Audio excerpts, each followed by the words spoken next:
वर्ग समीकरण कहते हैं। ठीक है, x ही निश्चित नहीं है, आप x की जगह y भी हो सकता है, z भी हो सकता है। क्लियर?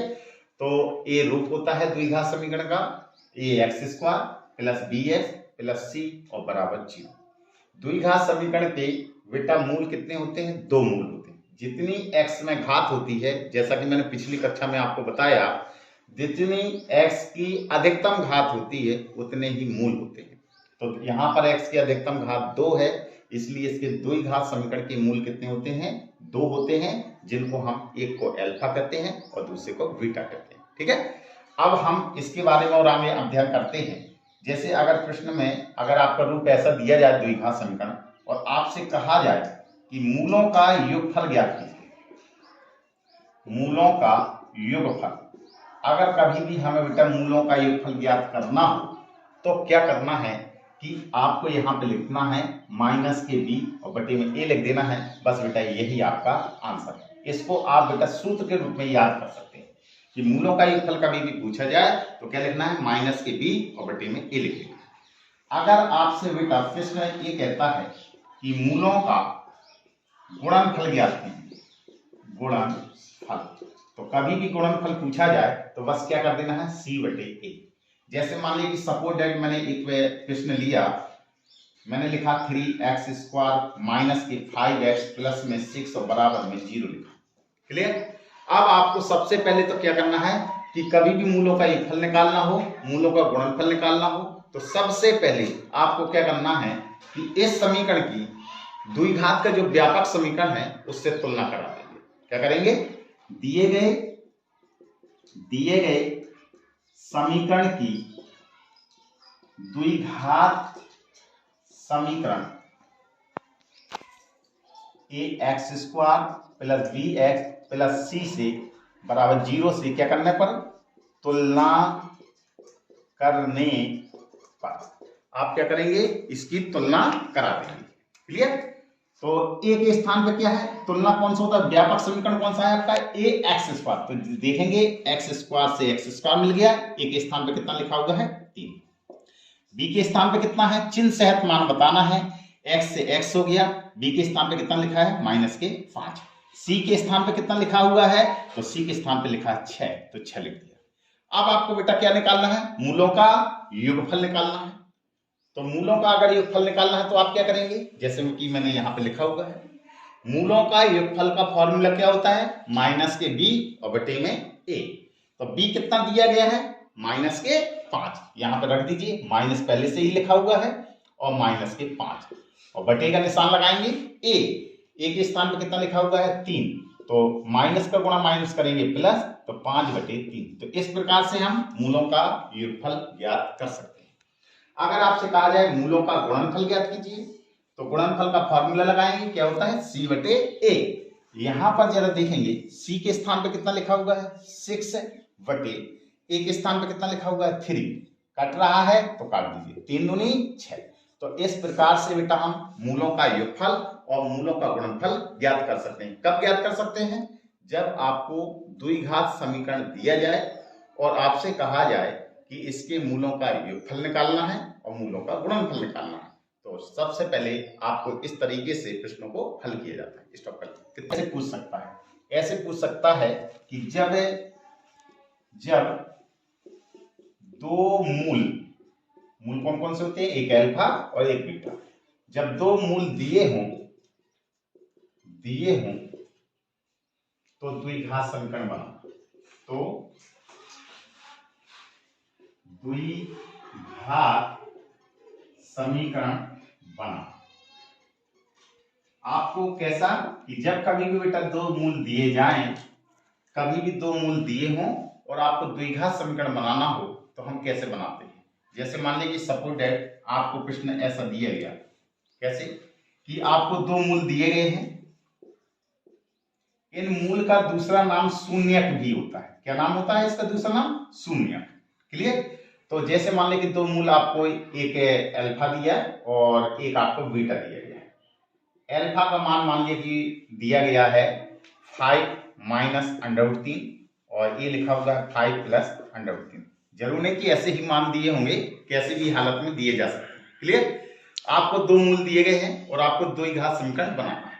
तो क्या करना है, सबसे पहले आपको बेटा क्या करना होता है, मूलों का योगफल निकालिए। क्या निकालना है, मूलों का योगफल। योगफल का मतलब अल्फा और धन में बीटा, ठीक है।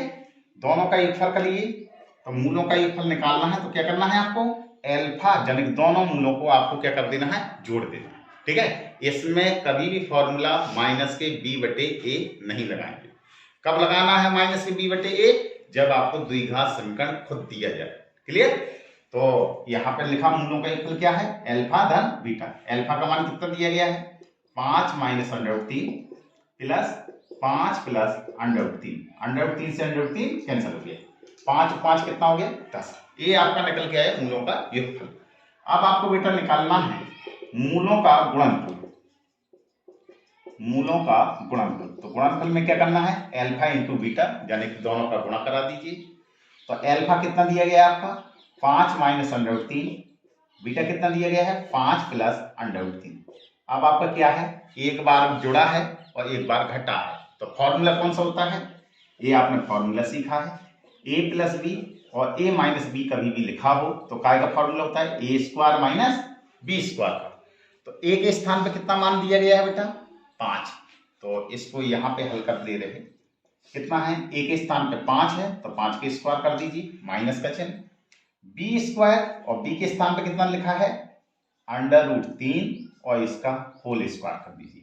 तो 5 का स्क्वायर करेंगे तो कितना हो गया 25 माइनस स्क्वायर से जे अंडर का निशान हट जाता है, तो ये कितना बचेगा कुल 3। अब 25 में से 3 गया, कितना बचेगा 22। क्लियर, स्टॉप कर लेना। क्या करना है आपको, बस बेटा ये फॉर्मूला यूज करना है। क्या लिखेंगे, द्विघात समीकरण।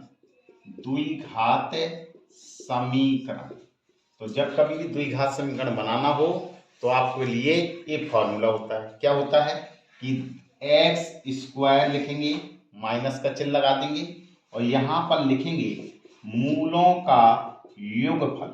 मूलों का योगफल, और इसमें x का गुणा करा देंगे, फिर प्लस का चिन्ह लगाएंगे और लिखेंगे मूलों का गुणनफल, और बस बराबर में 0। क्या करना है, मूलों का योगफल निकालना है, मूलों का गुणनफल निकालना है, और फिर द्विघात समीकरण का एक फॉर्मूला होता है x स्क्वायर माइनस मूलों का योगफल इंटू में x प्लस मूलों का गुणनफल और बराबर में 0। रख दीजिए अब इनकी मान, x स्क्वायर होगा, जैसा कि आपने मूलों का योगफल निकाल लिया पहले, कितना निकल के आया है 10, और इंटू में कितना लिखा है x, फिर प्लस मूलों का गुणनफल आपने निकाला 22 आया, यहाँ पे आप 22 लिख देंगे और बराबर में 0। तो इस तरीके से हम द्विघात समीकरण को बना सकते हैं। मान लीजिए प्रश्न अब आपका इस तरीके का आया, जैसे कि मान लीजिए कोई एक द्विघात समीकरण लिखा हुआ है ax स्क्वायर प्लस bx और प्लस में c बराबर 0, और आपसे कहा गया का विविक्त कर। विविक्त कर किसी का दूसरा नाम होता है विवेचक, और इसको बेटा स्मॉल कैपिटल डी से रिप्लेस किया जाता है, ठीक है। ज्ञात कीजिए। अगर बेटा आपको कभी भी विविक्त कर ज्ञात करना हो या विवेचक ज्ञात करना हो तो आपको क्या करना है, बस ये सूत्र अप्लाई करना है। क्या करना है, विविक्त कर बराबर विविक्त कर को हम क्या कहते हैं d, और d बराबर फॉर्मूला होता है v स्क्वायर और माइनस का 4ac। क्या करना है, d बराबर v स्क्वायर माइनस 4ac। जैसे मान लीजिए सपोज दैट मैंने एक एग्जांपल लिया, लिखा माइनस के 3x स्क्वायर प्लस में 4x प्लस में 5, और यहाँ 1 लिख दिया हूँ और बराबर में 0, ये लिखा हुआ है आपका। और आपसे कहा गया का विविक्त कर ज्ञात कीजिए, का विविक्त कर ज्ञात कीजिए। तो क्या करना है, हल करने का तरीका क्या है, सबसे पहले जो दिया जाए इस प्रश्न है उस प्रश्न को आप उतार लेंगे और इसकी द्विघात समीकरण से तुलना करा देंगे कि द्विघात समीकरण कौन सा होता है द्विघात समीकरण, ax² plus bx plus c बराबर 0 से क्या करने पर, तुलना करने पर। तुलना करेंगे तो हमें a का मान मिल जाएगा, x² से कंपेयरिंग किया तो x² j मिल गया, a के स्थान पे कितना लिखा हुआ है -3, और b के स्थान पे कितना लिखा हुआ है, x से x मिल गया, b के स्थान पे कितना लिखा है 4 तो 4 लिख दिया, c के स्थान पे कितना मान रखा हुआ है 1। बस आपको फॉर्मूला लगाना है। सूत्र क्या होता है, d बराबर v² और माइनस में 4ac, यही विभेदकर का फॉर्मूला है, b² - 4ac। b के स्थान पे मान रख दीजिए, कितना रखा है 4, तो 4 का स्क्वायर माइनस 4 गुणा, यहाँ कुछ कोई निशान नहीं है, गुणा का निशान मानना। a के स्थान पे कितना लिखा है -3, और c के स्थान पे कितना मान है 1। हल कर लीजिए, 4 का स्क्वायर करेंगे तो 4 चौके 16, माइनस का माइनस में गुणा करेंगे तो प्लस, 4 का गुणा 3 में करेंगे तो 4 तिया 12। अब दोनों को जोड़ दीजिए, 2 और 6 कितना होगा 8, 1 और 1 जोड़ेंगे कितना होगा 2। बस बेटा यही आंसर। तो इस तरीके से हम द्विघात समीकरण का विवेक कर ज्ञात कर सकते हैं। ये प्रश्न आपको इस तरीके का दिया गया, आपको दिया होगा द्विघात समीकरण में ax² प्लस में bx और प्लस में c बराबर 0, और आपसे कहा जाएगा कि समीकरण को हल करो, समीकरण को हल करो। तो बेटा समीकरण को हम दो प्रकार से हल कर सकते हैं। एक तो हल करना तरीका मैंने ये बताया आपको गुणनखंड विधि के द्वारा, जैसा कि इसके पहले आपने सवालों को हल किया है। अब एक विधि होती है जब बेटा किसी भी हालत में गुणनखंड ना संभव हो, यानी गुणनखंड अगर ना कर पाओ तो आपको इस विधि का यूज करना है, और इस विधि का नाम होता है श्रीधराचार्य विधि। ठीक है, श्रीधराचार्य विधि, श्रीधराचार्य विधि। ये विधि लेकिन तभी करना है आपको अप्लाई जब गुणनखंड करना संभव ना हो।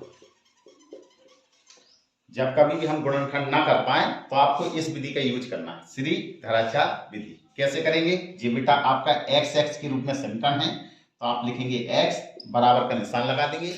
अगर यहाँ y लिखा होता तो आप यहाँ पे y लिखते, यहाँ z लिखा होता तो यहाँ पे z लिखते। क्या करना है, माइनस का v लगाना है, प्लस माइनस के चिन्ह लगाना है, अंडर रूट का निशान लगाना है, और यहाँ पे लिख देना है b² माइनस 4ac, और बटे का निशान लगाना है, और यहाँ पर लिख देना है 2a।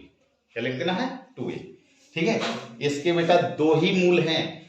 एक जब बार आप प्लस का चिन्ह लोगे तो एक मूल निकल के आ जाएगा, जब एक बार माइनस का लोगे तो आपको दूसरा मूल निकल के आ जाएगा। क्लियर। लेकिन इससे पहले समीकरण को हल करने से पहले आपको बेटा इस डी को देखना बहुत ही जरूरी है। क्या है कि यदि डी का मान यानी कि b² माइनस 4ac का मान या तो बेटा 0 से बड़ा निकल आए या 0 के बराबर निकल आए। क्लियर। यदि b² माइनस 4ac यानी विविक्त कर का मान वो 0 से बड़ा निकल आए या 0 के बराबर निकल आए, तभी समीकरण के हल संभव है एवं ये इसको हम कहेंगे वास्तविक। एक पहली कंडीशन। दूसरी कंडीशन ये है कि यदि हमने बेटा b² माइनस 4ac ज्ञात किया और इसका मान बेटा 0 से कम निकला अर्थात आंसर माइनस में आया, तो हम कहेंगे कि समीकरण के हल संभव नहीं। तो इसको हम कहते हैं, क्या कहते हैं, काल्पनिक। तो समीकरण के जो हल होंगे, समीकरण के हल कैसे होंगे, काल्पनिक होंगे। ठीक है। अगर b² माइनस 4ac का मान 0 से बड़ा निकल के आता है तो हम कहते हैं समीकरण का हल संभव है, और समीकरण के जो भी मूल निकल के आएंगे वो कैसे होंगे, वास्तविक होंगे। यदि b² माइनस 4ac का मान जीरो से छोटा निकल के आया, यानी ऋण में मान निकल के आया, तो हम कहेंगे समीकरण के हल संभव नहीं है। और समीकरण के जो भी हल होंगे वो कैसे होंगे, आपके काल्पनिक होंगे। स्टॉप कर लेना, कितना हो गया।